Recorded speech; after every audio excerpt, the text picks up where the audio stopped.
Hello दोस्तों, मेरा नाम अमित है। बहुत खुश थे हम जब मेरी और रितु की शादी हुई थी।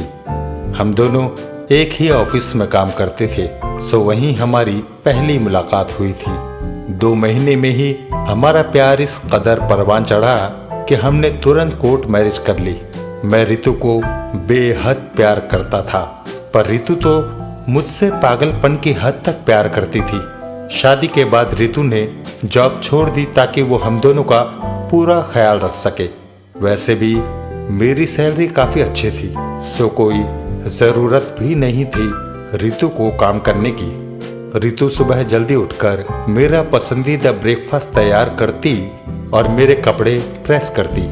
ऑफिस में सही समय पर फ़ोन कर मुझे लंच करने को कहती और स्लो ड्राइव करने की हिदायत देती। शाम को जब मैं घर पहुंचता तो साफ सुथरा घर और पसंदीदा डिनर कर मैं खुश हो जाता। मेरी छोटी से छोटी चीज़ों का ख्याल भी वो ऐसे रखती जैसे मैं कोई बच्चा हूँ। जब कभी मुंबई के व्यस्त ट्रैफिक के चलते मुझे घर पहुंचने में लेट हो जाता तो फ़ोन करके मुझसे पूछती कि मैं कहाँ रह गया हूँ। जब मैं घर पहुंचता तो दरवाजे पर ही मुझे खड़ी मिलती। मुझे देखते ही उसके चेहरे पर ऐसी मुस्कान आती मानो सारी दुनिया उसे मिल गई हो।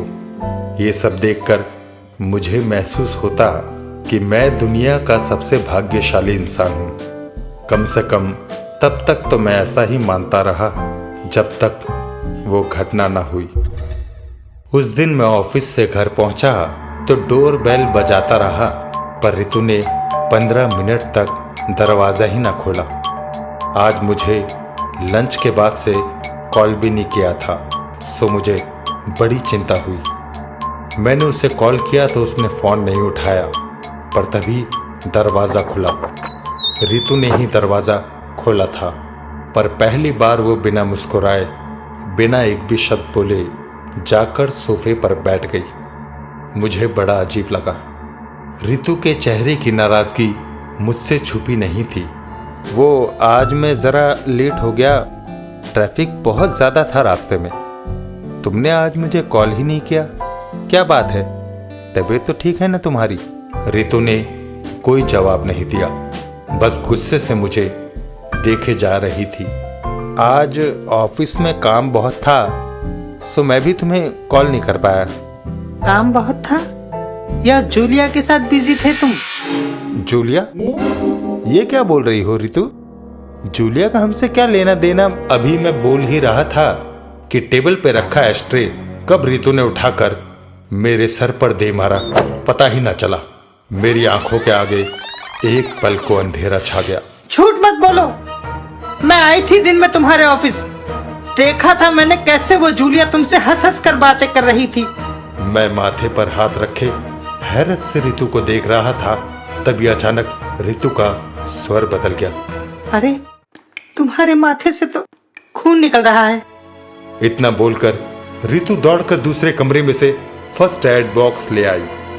आई एम रियली सॉरी अमित, तुम्हें चोट पहुंचाने का मेरा कोई इरादा नहीं था, पर तुम भी तो क्यों दिलाते हो मुझे गुस्सा? तुमसे कोई और बात करे मुझे ये बिल्कुल अच्छा नहीं लगता। आगे से तुम भी ध्यान रखोगे ना? मेरे माथे की ड्रेसिंग करते करते वो बोल रही थी। बोलो ना अमित, अब कभी मुझे दुख तो नहीं पहुंचाओगे ना? बोलो ना। मैंने हामी में सर हिलाया। रितु का ये बिहेवियर मुझे डरा रहा था। आज से पहले कभी मैंने रितु के इस ऑब्सेशन को महसूस नहीं किया था। तुम आराम करो, तुम्हें काफी चोट आई है। मैं तुम्हारे लिए सूप बना के लाती हूँ, तुम्हारा पसंदीदा टमाटो सूप। इतना कहकर वो किचन में चली गई। वहां से उसके गाने की आवाज आ रही थी।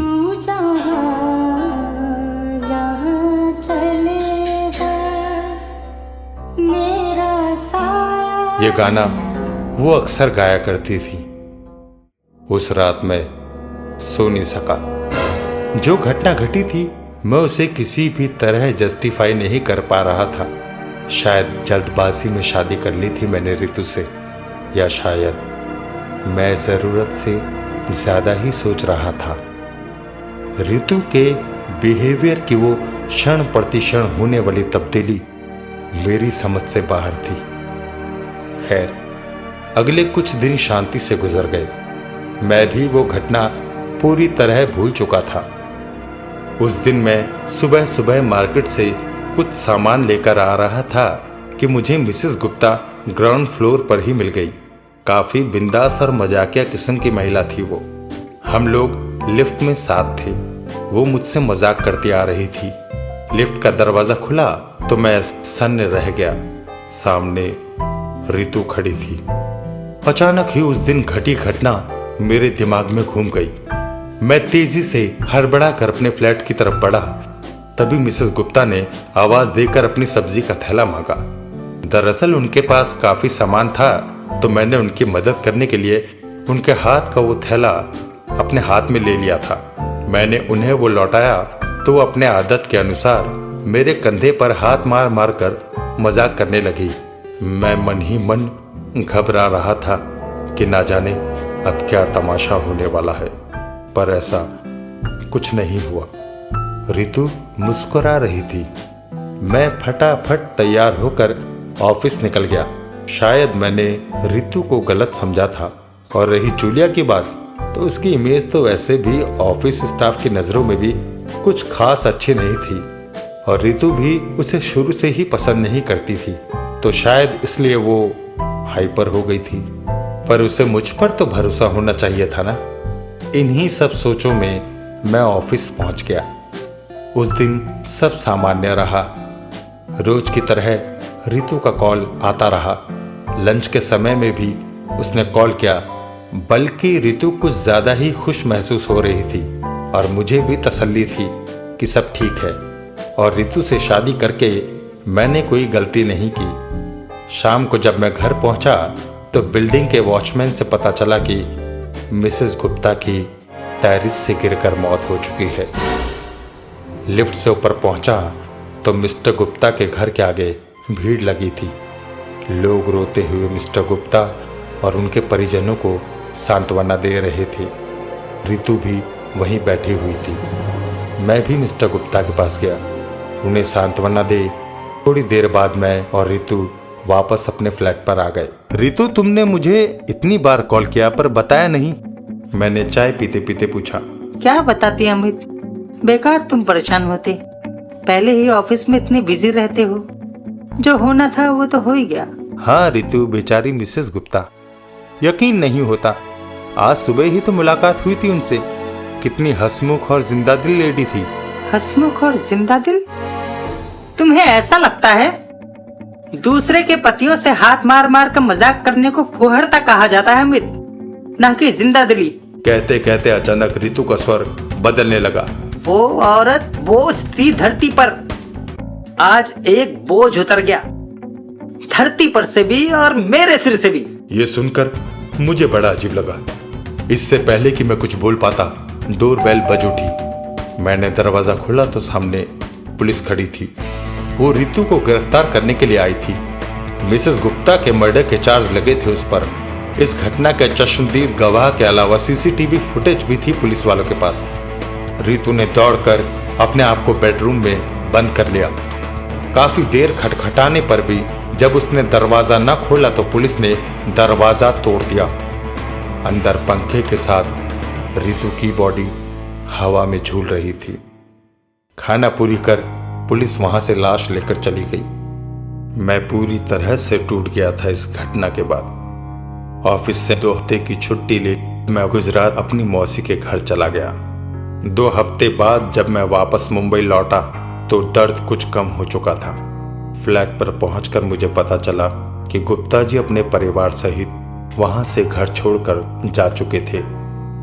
फ्लैट के अंदर भारी मन से मैंने प्रवेश किया।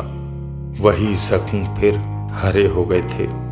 अंदर से ऐसे टूट गया था मैं जैसे सब कुछ खत्म हो गया हो। पर क्या वाकई? नहीं, यहां सब कुछ खत्म नहीं हुआ था, बल्कि ये तो बस शुरुआत थी उस मानसिक यंत्रणा की जो मैंने अब झेलनी थी। उस दिन फ्लैट में घुसने के बाद आज 2 महीने हो गए हैं, पर मैं आज तक इस फ्लैट से बाहर नहीं निकल पाया। वो मुझे कहीं जाने ही नहीं देती।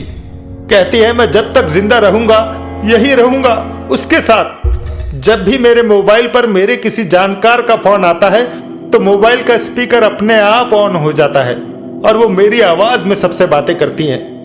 शुरू में जब मैं ऑफिस नहीं गया तो मेरे कुछ दोस्त यहाँ मेरे फ्लैट पर भी आए। बाहर से ताला लगा देखकर लौट गए। उसने बाहर से दरवाजे पर ताला लगा दिया था। मैं चीखता चिल्लाता रहा पर किसी ने भी मेरी आवाज नहीं सुनी। मेरे हाथों से रेजिग्नेशन लेटर लिखवाकर उसने मेरे ऑफिस पहुंचा दिया। अब सबको यही लगता है कि मैं मुंबई छोड़कर दूर चला गया हूं और अपने गम को भुलाने की कोशिश कर रहा हूं। किसी को भी जरा सा भी यह अंदाजा नहीं है कि मैं यहाँ अपने ही फ्लैट में 2 महीने से बंदी हूं। नाश्ता खाना सब मुझे समय से तैयार मिलता है, पर मैं ना किसी से बात कर सकता हूं और ना कहीं जा सकता हूं। अभी थोड़ी देर पहले ही शामली का फोन आया था। वो मेरी बचपन की मित्र थी जो अभी विदेश से लौटी थी। मौसी के कहने पर उसने मुझे समझाने के लिए कॉल किया। वो मुझे सब कुछ भुलाकर एक नई जिंदगी की शुरुआत करने को कह रही थी और यही उस बेचारी की अंतिम भूल साबित हुई। फोन पर मुझे एक भयानक एक्सीडेंट की आवाज सुनाई दी और शामली की आखिरी चीख। उसके बाद फोन डिस्कनेक्ट हो गया। ये जिंदगी एक बोझ बन गई है मेरे लिए। समझ नहीं आता कैसे छुटकारा पाऊं इससे। आप लोग सोच रहे होंगे कि इसमें क्या मुश्किल है, पर यकीन मानो ये बहुत मुश्किल है। मैंने कई कोशिशें की पर सफल नहीं हो पाया। यकीन नहीं आता आपको? नहीं आता आपको? मैं करके दिखाता हूं। शायद इस वक्त वो यहां नहीं है। मैं कोशिश करके देखता हूं, शायद सफल हो जाऊं। इतना कहकर अमित तेजी से कुर्सी से उठकर खिड़की की ओर बढ़ा। खिड़की आसानी से खुल गई। बाहर से ठंडी हवा का झोंका अमित के मुंह से टकरा रहा था। बिना एक पल गवाए वो आंखें बंद कर 10वीं मंजिल से नीचे कूद गया। बस कुछ सेकंड्स और। पर जब कई मिनट गुजर गए और वो जमीन से नहीं टकराया तो उसने आंखें खोली। वो वापस अपनी कुर्सी पर बैठा था। अपने कमरे में ही था। खिड़की भी बंद थी। ये देख अमित छल्लाया और उसने कुर्सी उठाकर पूरी ताकत से कांच की खिड़की पर दे मारी, पर मामूली कांच टस से मस ना हुआ। उस भारी कुर्सी के वार का भी उस पर कोई असर नहीं पड़ा। एक छोटी सी खरोच तक नहीं पड़ी।